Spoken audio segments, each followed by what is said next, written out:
रत्नाकर गुट्टे दुसऱ्यांदा निवडून आल्याबद्दल जाहीर नागरिक सत्कार. माझ्या प्रिय मंडळाचे नगरसेवक निवडून आल्यास पूर्णा शहराचा कायापालट करेल. डॉक्टर आमदार रत्नाकर गुट्टे. परभणी जिल्ह्यातील गंगाखेड विधानसभा मतदारसंघातील आमदार डॉक्टर रत्नाकर गुट्टे दुसऱ्यांदा निवडून आल्याबद्दल भव्य सत्कार सोहळ्याचे आयोजन करण्यात आले होते. जिल्हा परिषद मैदान बौद्ध विहारासमोर हा कार्यक्रम नुकताच पार पडला. विधानसभा सार्वत्रिक निवडणुकीमध्ये लोकप्रिय व्यक्तिमत्व आमदार डॉक्टर रत्नाकर गुट्टे यांची आमदार पदावर दुसऱ्यांदा प्रचंड बहुमताने सलग दुसऱ्यांदा निवडून आल्याबद्दल भव्य सत्काराचे आयोजन करण्यात आले होते.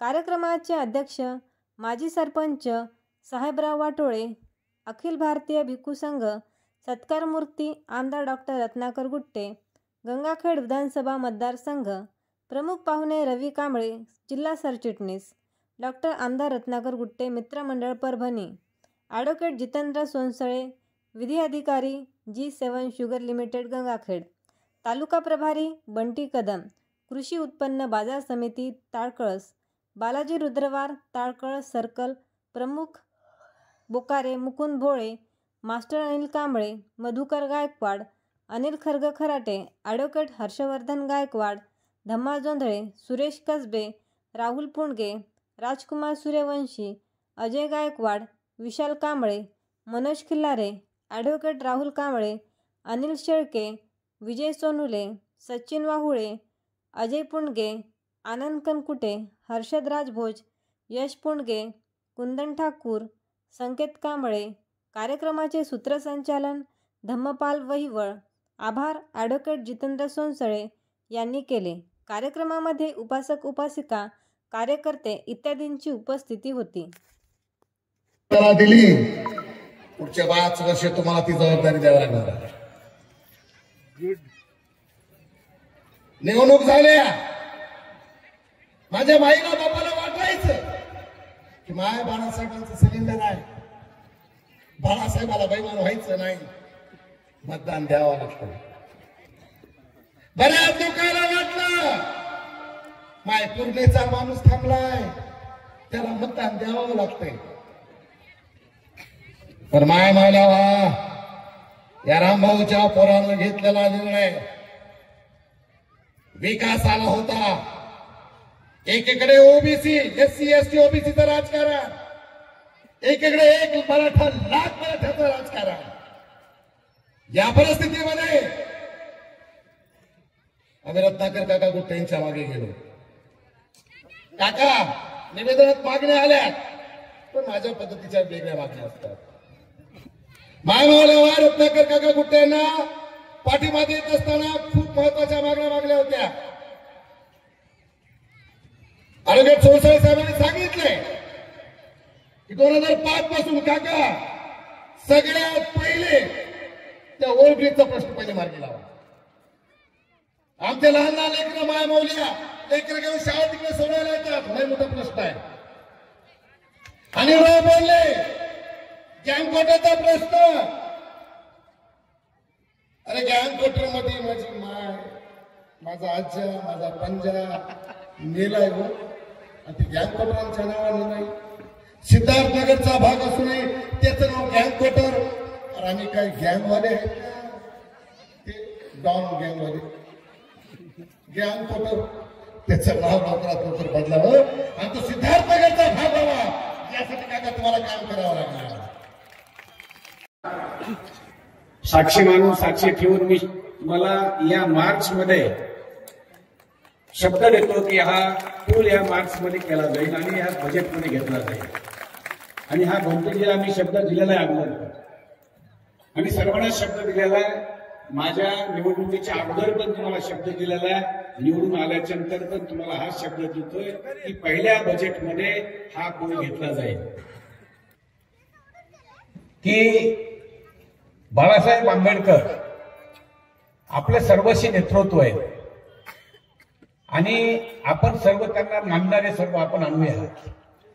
त्यांचा प्रयत्न हाच असतो की माझा समाज सुधारला पाहिजे, माझ्या समाजाला काहीतरी भेटलं पाहिजे, माझा समाज स्ट्रॉंग झाला पाहिजे. माझ्या समाजाचा विकास झाला पाहिजे म्हणून त्यांची सतत धडपड असते. आणि ही धडपड कशासाठी असते किंवा आपण या सरकारमध्ये आपली ताकद निर्माण केली पाहिजे, या सरकारमध्ये आपली ताकद निर्माण झाली पाहिजे म्हणून त्यांची सतत धडपड असते. ते चांगले चांगले मग लोकसभा असेल, लोकसभेला उमेदवार उभे करतात. जर लोकसभेला उमेदवार उभे केलेले आतापर्यंत जेवढे उमेदवार केले त्यातले 50% जरी सोबत राहिले असते तरी पार्टी निश्चित वंचित स्ट्रॉंग झाली असते. मी सांगतो तुम्हाला 100% स्ट्रॉंग झाली असते. पण 50% सोडून 1% पण सोबत राहत नाही, फक्त आपल्या मतासाठी आपल्या जवळ येतात ते. आणि आंबेडकरांची पण फसवणूक करतात हे सर्वच. म्हणजे प्रकाशराव एवढे विश्वास ठेवून त्यांना घेतात, त्यांना तिकीट देतात, त्यांच्यासाठी प्रचार करतात, हेलिकॉप्टरने फिरतात, त्यांना मत मागतात, आपल्या वंचितला त्यांच्या पाठीमागे उभं करतात आणि त्यांनी काही स्वतःचे मतं घेऊन निवडून यावं अशी त्यांची मनातून इच्छाशक्ती असते. पण ते सुदैवाने फक्त मतासाठी आलेले असतात आणि मतदान झालं की नंतर ते आपल्या पक्षातून निघून जातात. हे आतापर्यंत आपण बघितलंय. आता घनदाट कुठे आहेत मला सांगा. घनदाटनं तिकीट घेतलं, घनदाटनं तिकीट घेतल्याच्या नंतर आपल्या सोबत आले, आपल्या मतासाठी आले. 15 वर्षामध्ये साधा कधी डॉक्टर बाबासाहेब आंबेडकरांना चौकात नाही तिथं आमच्या गंगाखेडमध्ये कधी हार नाही घातला,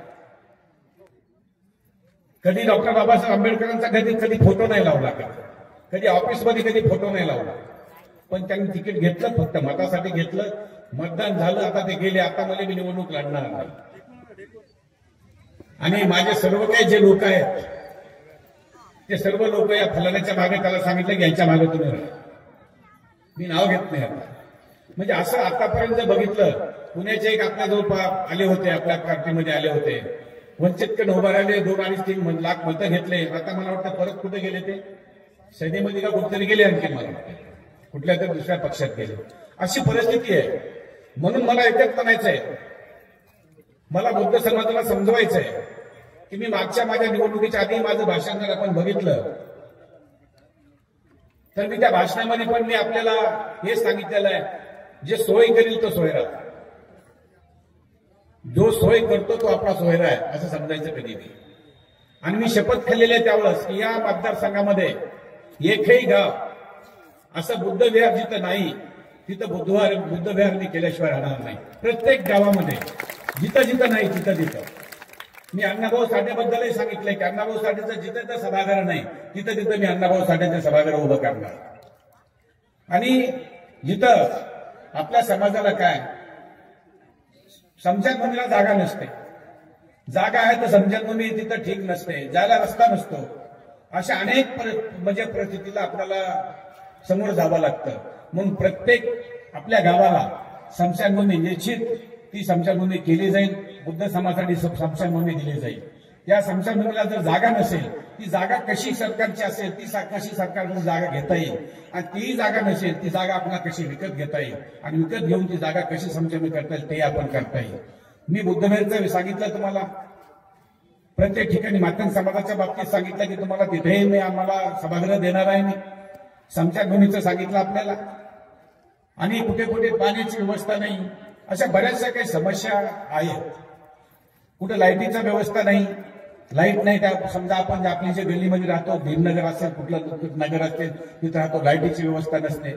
या सगळ्या याला जे आपल्याला समोर जावं लागतं. का जावं लागतं समोर या गोष्टीला? का विकास होत नाही याच्यावर कधी आपण विचार केला? याच्यावर विचार होणं गरजेचं आहे. काय झालंय आपल्या समाजामध्ये, बुद्ध समाजामध्ये, वंचितमध्ये काय आता एक मत बनलेलं आहे, असं मत बनलेलं आहे की बाबा नाही आपल्याला वंचित काय मतं करत नाही. हे मत बनलेलं आहे लोकांचं. मग जिल्हा परिषद मेंबर असेल, एक साधा नुसता नगरसेवक उभा असलेला असेल का कुणी असेल, आपल्याला लक्ष देत नाही. परत मी सांगतो तुम्हाला, जसं आता एक्झामला बसलो होतो सेवा करून, तसं पुढच्या 29ला बी अशाच तुमची 5 वर्ष जशी गेल्या 5 वर्षात केली आहे, याही 5 वर्षात अशाच प्रकारे तुमच्या मनात म्हणजे घर करेन असं मला वाटतं की मनामध्ये तुमच्या हृदयामध्ये मी घर केल्याशिवाय राहणार नाही माझ्या विकासाच्या जोरावर. आणि प्रत्येकाचं काम माझ्याकडे आवडानिवड कधीच नसते. मी कुठल्या पक्षातून आला, कुणा आला, कुठला आहे हे पण विचारत नाही. माझ्याकडे आला की डायरेक्टली फोन उचलतो, फोन लावतो, त्याचं काम करतो. माझा स्वभाव आहे. मी आता सगळ्यांचा आमदार आहे. मला दिलं त्याचा आमदार आहे, ज्यांना नाही दिलं मग त्याचाही मी आमदार आहे. त्याच्यामुळं मला त्याच्यामध्ये काही फरक वाटत नाही. आणि निश्चित आपल्या सर्वांची सेवा इथे इमानदारीने करेन आणि निश्चित आपल्या मनामध्ये घर करेन. आणि परत आपल्याला विश्वास, ज्या विश्वासाने मी तुम्हाला मागच्या 5 वर्षात जसा जिंकला, ह्याही 5 वर्षात तुमचा विश्वास जिंकायला मी निश्चित म्हणजे यशस्वी होईल अशी एक आपल्या सर्वांकडून अपेक्षा करतो आणि थांबतो. जय हिंद, जय भारत, जय भीम.